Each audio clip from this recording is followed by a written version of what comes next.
올해로 85세. 저는 50년 넘게 내과 의사로 수많은 노인 환자들의 마지막 순간을 지켜봤습니다. 그런데 놀랍게도 돌아가시기 1년 전부터 대부분의 환자에게 나타나는 공통된 신호들이 있었습니다. 병원 검사에선 나오지 않지만 가족이라면 반드시 알아야 할 이 5가지 변화. 왜 체중이 빠지고 왜 피곤해지며 왜 갑자기 옛사람 이야기를 하는지 수천 명의 마지막을 지켜본 의사로서 지금부터 그 누구도 알려주지 않는 중요한 진실을 말씀드리겠습니다. 이 영상은 사랑하는 가족과의 마지막 시간을 후회 없이 보내고 싶은 분들을 위한 것입니다. 본론에 들어가기 전에 만약 유익할 것 같다고 느끼셨다면 꼭 채널 구독과 좋아요로 응원해 주시면 감사하겠습니다. 앞으로도 시니어 세대 여러분께 도움이 되는 정보를 계속해서 전해드리겠습니다. 저는 노인병원에서 5명이 넘는 환자를 진료했고 많은 분들의 마지막 순간을 지켜봐왔지요. 오늘 여러분께 말씀드리고 싶은 것은 의과대학 교과서에도 없고 대형 병원 의사들도 잘 모르는 소중한 정보입니다. 노인들이 세상을 떠나기 약 1년 전부터 나타나는 하지만 대부분의 가족들이 놓치는 그 신호들 말입니다. 수천 명의 환자 자료를 분석하며 발견한 이 패턴은 질병과 무관하게 거의 모든 노인에게서 나타납니다. 많은 가족들이 저에게 선생님 갑자기 돌아가셨어요라고 말합니다. 특히 우리나라는 죽음에 대해 미리 이야기하는 것을 꺼리기 때문에 이런 경우가 더 많습니다. 하지만 30년 임상 경험으로는 진정한 의미의 갑작스러운 죽음은 거의 없습니다. 단지 우리가 그 조용한 신호들을 잃지 못했을 뿐입니다. 2015년에 국내외 노인 병원 환자 1200명을 살펴본 결과 돌아가시기 1년 전부터 뚜렷한 신호를 보인 경우가 무려 92%에 달했습니다. 그런데도 가족 중의를 알아차린 비율은 겨우 15%에 불과했지요. 여러분은 가족 중에 갑작스럽게 돌아가신 분이 계신가요? 혹시 지금 생각해보면 어떤 변화나 신호가 있었는지 기억나시나요? 댓글로 여러분의 경험을 나눠주세요. 첫 번째 신호는 이유 없는 체중 감소입니다. 이는 단순한 식욕 저하가 아닙니다. 30년간 기록한 자료를 보면 생애 마지막 1년에 접어든 노인의 약 78%가 눈에 띄는 체중 감소를 경험합니다.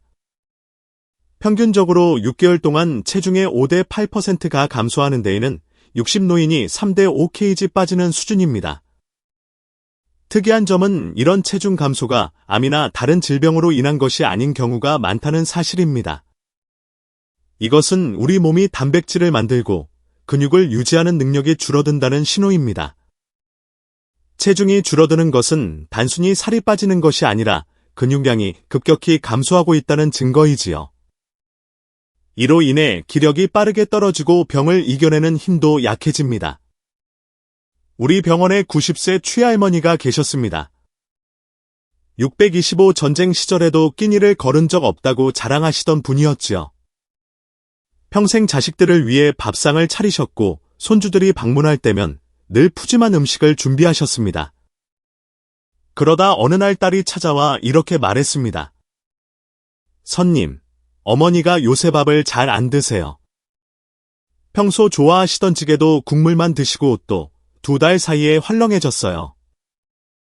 암이라도 생긴 걸까요? 우리는 인내시경, CT, 혈액검사 등 온갖 검사를 했지만 특별한 질병은 발견되지 않았습니다. 6개월 후 취할머니는 특별한 병 없이 편안하게 눈을 감으셨습니다. 또한 나이가 들면 미각과 후각이 둔해져서 음식의 맛을 예전처럼 느끼지 못하게 됩니다. 실제로 생을 마감하기 1년 전 노인들의 약 65%가 음식이 예전 같지 않다고 말합니다. 더 위험한 점은 체중 감소가 넘어질 위험을 크게 높인다는 것입니다. 경험으로는 이유 없이 체중이 준 노인은 그렇지 않은 노인보다 넘어질 확률이 3배 이상 높답니다. 근력이 주로 균형을 잡기 어려워지기 때문이지요.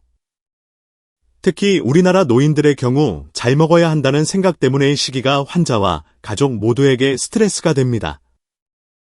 가족들은 더 맛있는 음식, 보양식, 영양제 등으로 상황을 개선하려 노력하지만 결과적으로는 오히려 관계의 긴장만 높일 수 있습니다.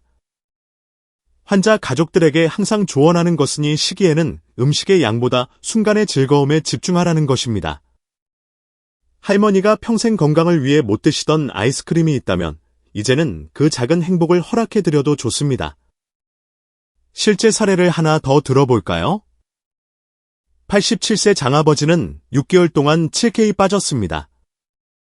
온갖 검사에도 원인을 찾지 못했지요. 가족들은 계속해서 잘 드시라고 권했고 이로 인해 식사 시간이 전쟁터가 되었습니다. 제안한 것은 오히려 정반대였습니다. 할아버지가 좋아하시는 소주 한 잔과 함께 소량이라도 즐겁게 드실 수 있는 환경을 만들어 드리세요. 결과적으로 장아버지의 마지막 3개월은 훨씬 평화로웠고 가족들은 그 소중한 시간을 감사히 여깁니다. 만약 여러분의 부모님이나 배우자가 6개월 내에 체중의 5% 이상을 뜻하지 않게 빠졌다면 이는 분명한 관찰이 필요한 신호입니다. 영양제나 보충제로 해결될 문제가 아닐 수 있으니 시간을 소중한 대화와 기억을 만드는 기회로 삼으세요. 두 번째 신호는 이유 없는 지속적인 피로감입니다. 이것은 단순한 피곤함이 아닙니다. 좀 쉬면 괜찮아질 거야 라고 생각하기 쉽지만 이는 충분히 쉬어도 회복되지 않는 깊고 지속적인 탈진 상태를 말합니다. 연구에 따르면 임종을 1년 앞둔 노인의 약 83%가 이런 증상을 보입니다. 진료실에 자주 오시던 박 선생님은 78세까지도 매일 아침 5시에 일어나 동네 3바퀴를 걸으셨습니다. 평생 공무원으로 일하며 단 하루도 지각한 적 없다고 자랑하시던 분이었지요. 그러던 어느 날 아들이 상담을 요청했습니다. 아버지가 요새 자꾸 피곤하다고 하세요. 산책도 안 나가시고 항상 졸려하시고 예전엔 TV도 늦게까지 보셨는데 요즘은 8시만 되면 주무시려고 해요. 혹시 우울증인가요? 아니면 치매 초기? 박 선생님의 혈액 검사, 심장 검사, 뇌 MRI까지 모든 결과는 정상이었습니다.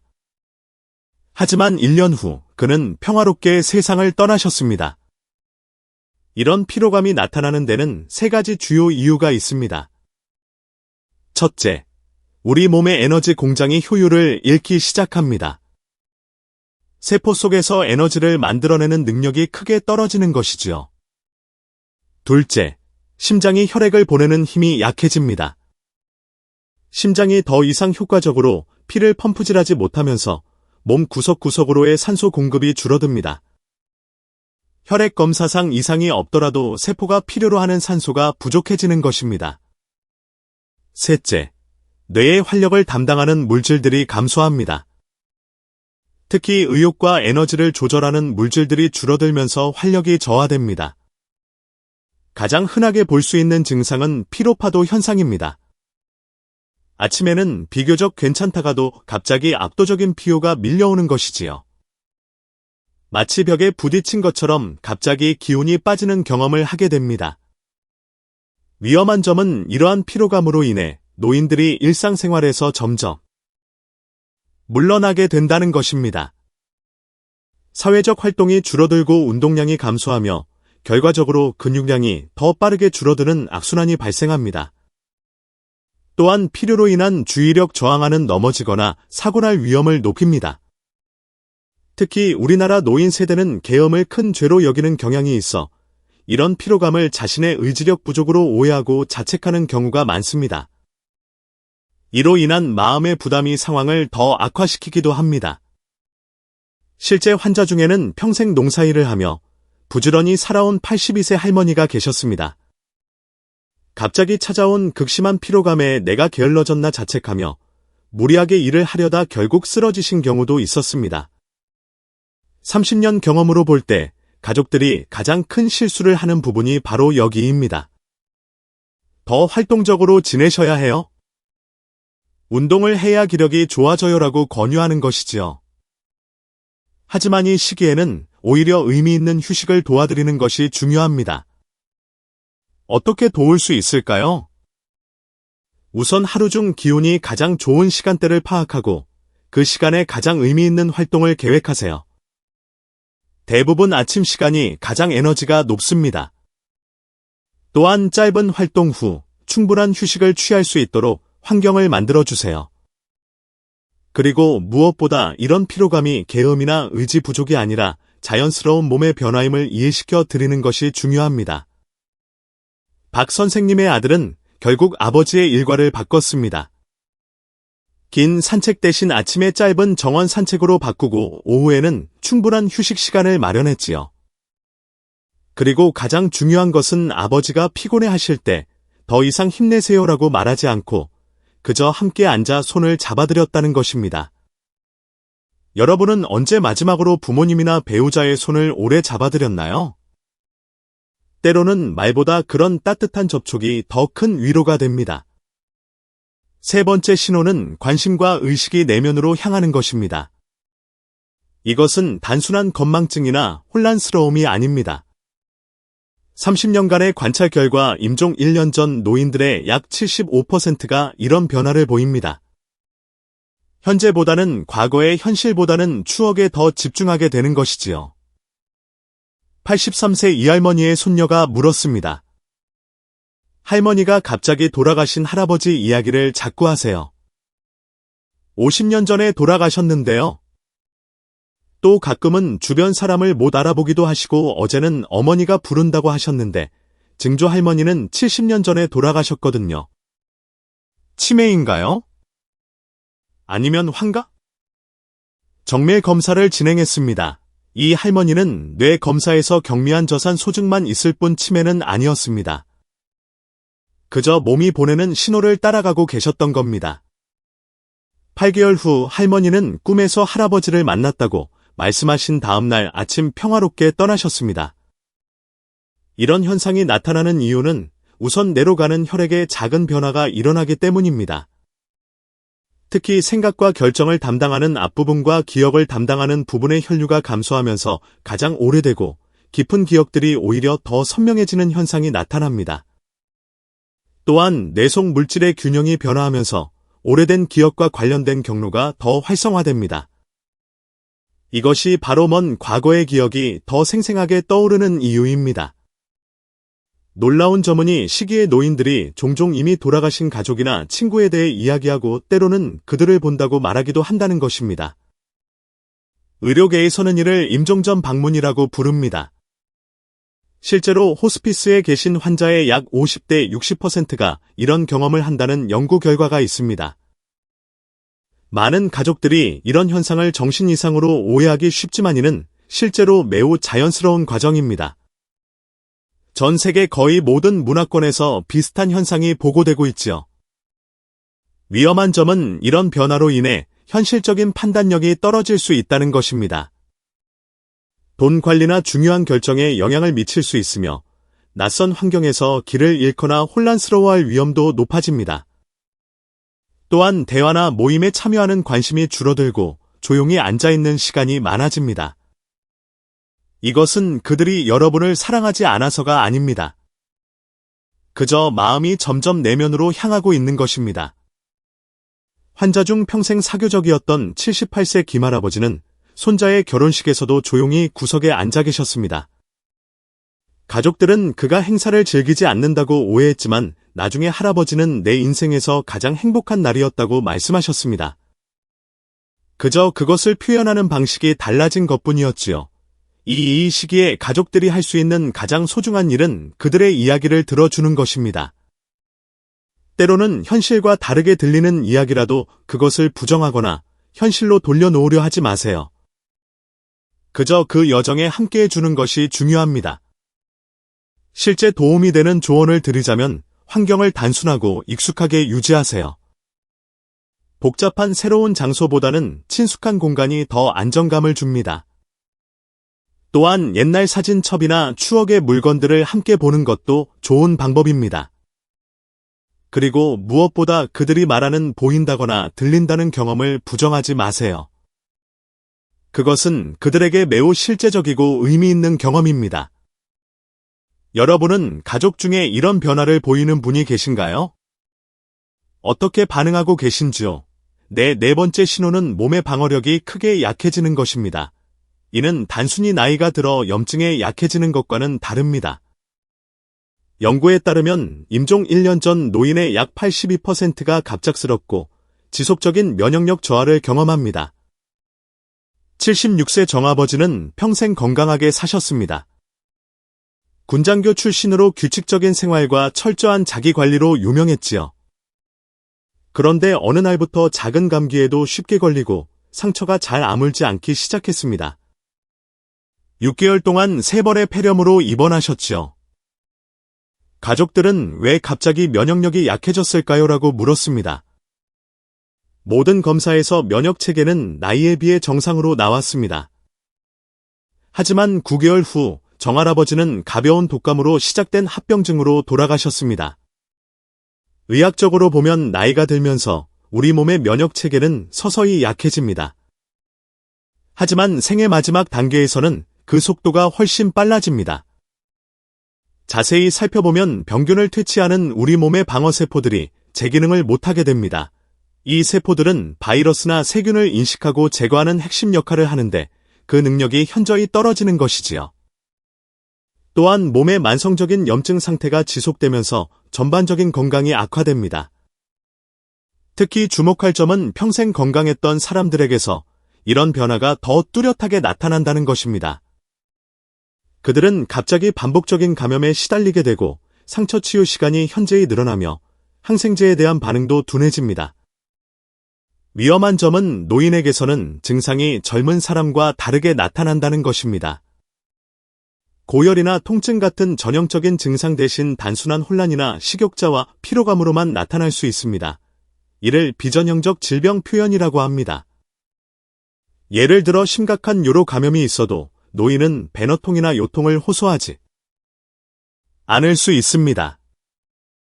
대신 갑자기 혼란스러워하거나 평소보다 더 많이 주무시는 것으로 나타날 수 있지요. 이런 특성 때문에 초기 진단이 늦어지고 합병증 위험이 높아집니다. 또 한 가지 중요한 현상은 연쇄적 감염입니다. 하나의 감염이 회복되기도 전에 다른 감염이 시작되는 것이지요. 예를 들어 감기로 시작해서 폐렴으로 진행하고 그 후 요로 감염이 발생하는 패턴입니다. 환자 중 85세 박할머니는 6개월 동안 기관지염, 대상포진, 요로 감염을 연달아 경험하셨습니다. 각각의 감염은 치료되었지만 회복기간이 점점 길어졌고 결국 폐렴으로 돌아가셨습니다. 이 단계에서는 과도한 의료적 개입보다 편안함에 초점을 맞추는 것이 중요합니다. 경험으로는 이 시기에 반복적으로 강한 항생제를 사용하는 것이 오히려 삶의 질을 떨어뜨릴 수 있습니다. 실용적인 조언으로는 우선 환경을 청결하게 유지하고 손 씻기에 신경 쓰세요. 또한 영양 상태와 수분 섭취에 특별히 주의를 기울이는 것이 중요합니다. 물 부족은 면역 기능을 더 약화시키기 때문입니다. 더불어 노인들의 감염 증상이 일반적이지 않게 나타난다는 점을 기억하세요. 단순한 혼란, 평소보다 심한 피로감, 식욕 감소 등이 심각한 감염의 유일한 신호일 수 있습니다. 이런 변화를 발견하면 즉시 의사와 상담하세요. 마지막으로 예방접종의 중요성을 강조하지 마세요. 독감, 폐렴구균, 대상포진, 백신은 이 시기에 특히 중요합니다. 하지만 백신 효과가 젊은 사람들보다 낮을 수 있다는 점도 알아두세요. 정할아버지의 가족들은 결국 병원 2번과 항생제 치료에 반복 대신 집에서의 편안한 돌봄을 선택했습니다. 그들은 아버지가 병원 침대보다 자신의 방에서 더 행복해 하신다는 것을 깨달았지요. 마지막 3개월 동안 그들은 불필요한 의료적 개입 대신 좋은 추억 만들기에 집중했습니다. 이것은 어려운 결정이었지만 가족 모두가 나중에 올바른 선택이었다고 말했습니다. 5번째 신호는 숨쉬기와 혈액순환의 변화입니다. 임종을 약 3대 6개월 앞둔 노인들에게서 특별한 숨쉬기 패턴이 나타납니다. 깊고 빠른 숨을 쉰 후 잠시 숨을 멈추는 것이 반복되는 것이지요. 연구에서는 임종 전 노인의 약 70%가 이런 변화를 보였습니다. 85세 윤할머니의 딸은 이렇게 물었습니다. 어머니가 요즘 손발이 차갑고 숨을 쉴 때 이상한 패턴이 있어요. 잠깐 숨을 안 쉬다가 갑자기 깊게 숨을 쉬어요. 또 피부가 약간 푸르스름해지기도 해요. 폐렴인가요? 아니면 심장에 문제가 생긴 건가요? 모든 검사 결과는 정상이었습니다. 4주 후 윤할머니는 평화롭게 잠든 듯 세상을 떠나셨습니다. 이 현상은 뇌의 숨쉬기 조절 중추가 변화하면서 발생합니다. 특히 혈액 속 이산화 탄소 농도를 감지하는 능력이 변화하면서 숨쉬기 패턴이 불규칙해지는 것입니다.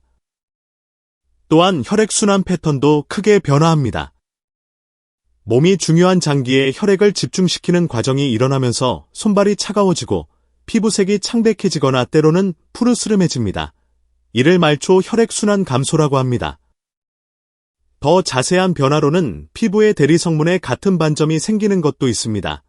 이는 특히 무릎과 손에 잘 나타납니다. 이는 피부 혈관의 수축과 확장이 불규칙해지면서 나타나는 현상입니다. 많은 가족들이 이런 변화를 목격하면 당연히 두려워합니다. 숨을 잘 못 쉬는 것 아요. 산소가 부족한 건 아닌가요? 라고 걱정하지요. 그래서 종종 산소 공급이나 집중 치료를 요청하게 됩니다. 놀라운 점은 이러한 변화가 환자에게는 크게 불편하지 않을 수 있다는 것입니다. 실제로 이 시기에는 뇌의 산소 부족 감지 기능이 둔화되어 주관적인 호흡 곤란감을 덜 느끼는 경우가 많습니다. 이것은 몸이 자연스럽게 마지막을 준비하는 과정입니다. 위험한 점은 이런 자연스러운 과정을 병적인 상태로 오해하고 과도한 우려적 개입을 하는 경우입니다.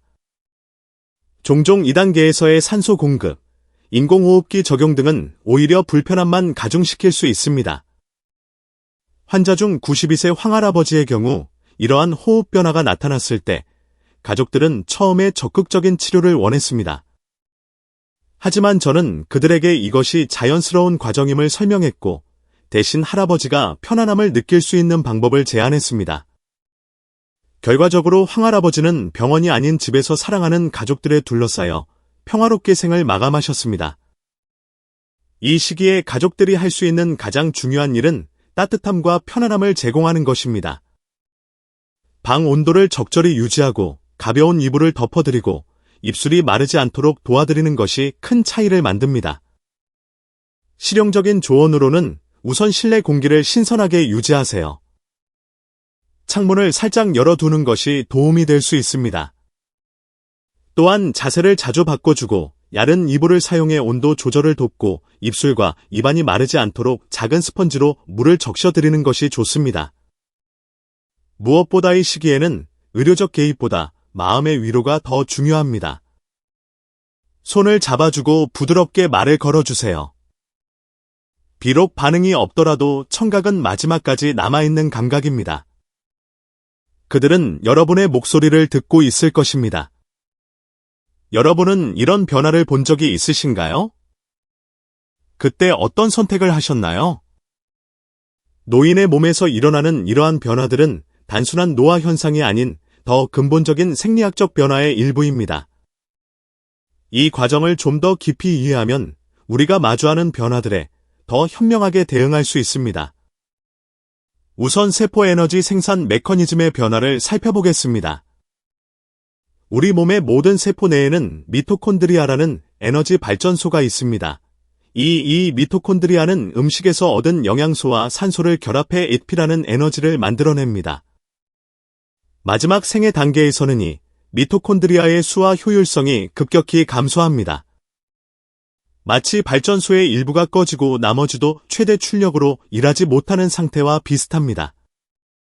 이로 인해 세포는 평소처럼 기능하는데 필요한 에너지를 생산하지 못하게 됩니다. 특히 에너지 소비가 많은 근육세포, 면역세포, 뇌세포가 가장 큰 영향을 받습니다. 이것이 바로 체중 감소, 피로감, 면역력 저하의 생물학적 기반입니다. 심장 펌프 기능의 변화도 중요한 요소입니다. 심장은 나이가 들면서 펌프 효율이 자연스럽게 감소합니다. 하지만 생애 마지막 단계에서는 심장 근육의 수축력이 더욱 약해지고 심장 박동을 조절하는 전기 신호 체계도 불규칙해집니다. 결과적으로 몸 전체에 필요한 만큼의 혈액과 산소를 공급하지 못하게 됩니다.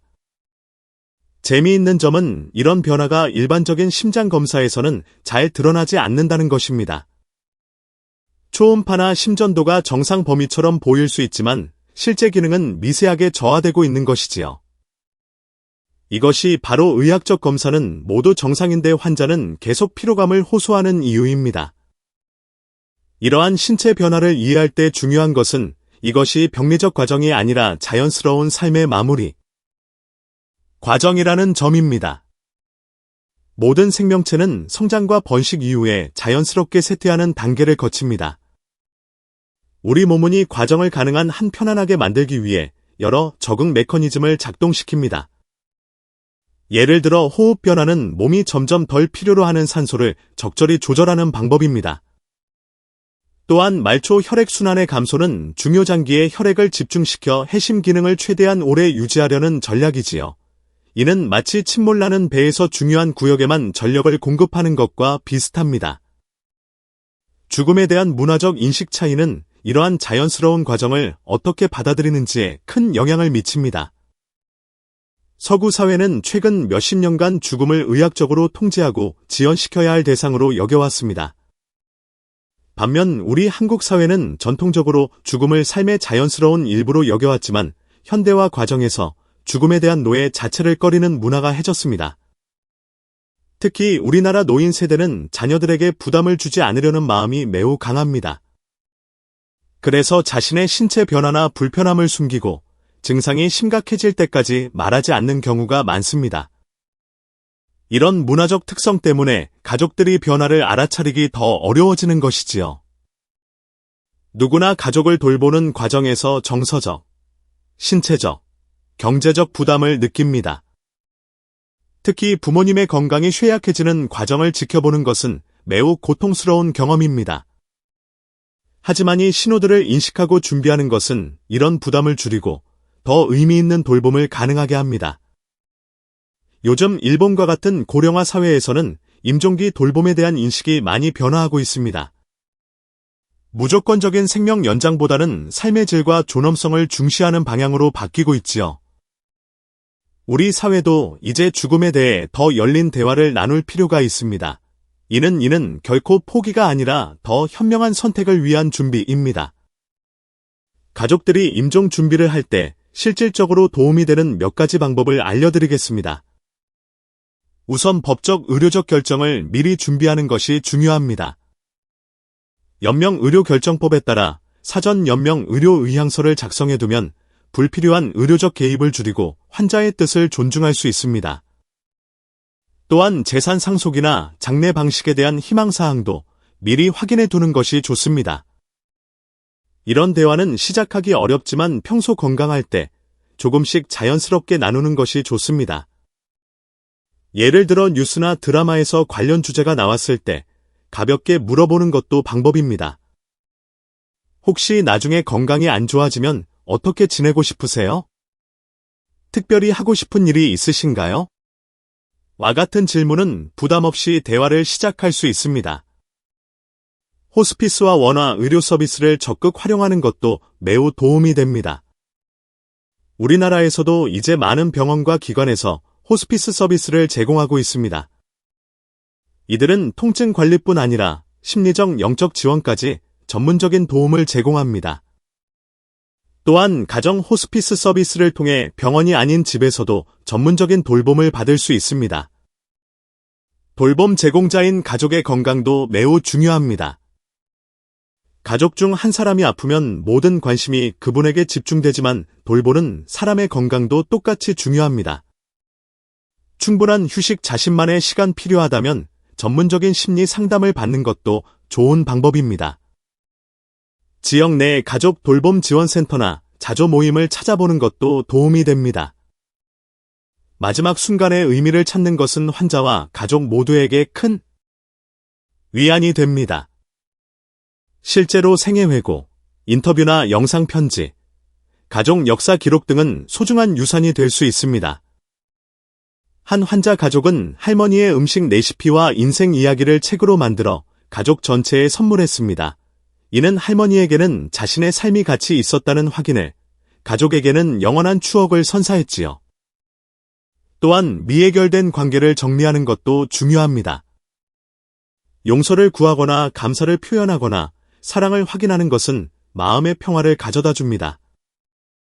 이것이 바로 앞서 언급한 5가지 말 사랑합니다. 감사합니다. 용서합니다. 용서해 주세요. 안녕히 계세요가 중요한 이유입니다. 여러분도 부모님이나 배우자와 이런 대화를 나눠보신 적 있으신가요? 준비가 되었다고 느끼시나요? 이 5가지 신호를 알고 있다면 여러분은 이제 갑자기 돌아가셨어요라는 말을 하지 않게 될 것입니다. 대신 마지막 순간까지 의미 있는 시간을 함께할 수 있을 것입니다. 의사로서 50년간 배운 가장 중요한 교훈은 죽음이 끝이 아니라 삶의 일부라는 것입니다. 그리고 좋은 죽음을 위한 첫 번째 단계는 그 신호를 인식하는 것에서 시작됩니다. 환자의 딸이 저에게 말했습니다. 선생님, 이 신호들을 알았기에 저희는 아버지와의 마지막 3개월을 평생의 선물로 간직할 수 있게 되었습니다. 여러분도 그런 선물을 받으실 수 있기를 바랍니다. 오늘 여러분이 실천할 수 있는 한 가지는 가족에게 5마디 말을 전하는 것입니다. 사랑합니다. 감사합니다. 용서합니다. 용서해 주세요. 안녕히 계세요. 꼭 마지막이 가까워졌을 때만 하는 말이 아닙니다. 매일 조금씩 나누는 이 말들이 결국 후회 없는 이별을 가능하게 합니다. 여러분은 오늘 어떤 말을 전하고 싶으신가요? 조금이라도 도움이 되셨다고 느끼신 분은 꼭 채널 구독과 좋아요 부탁드립니다.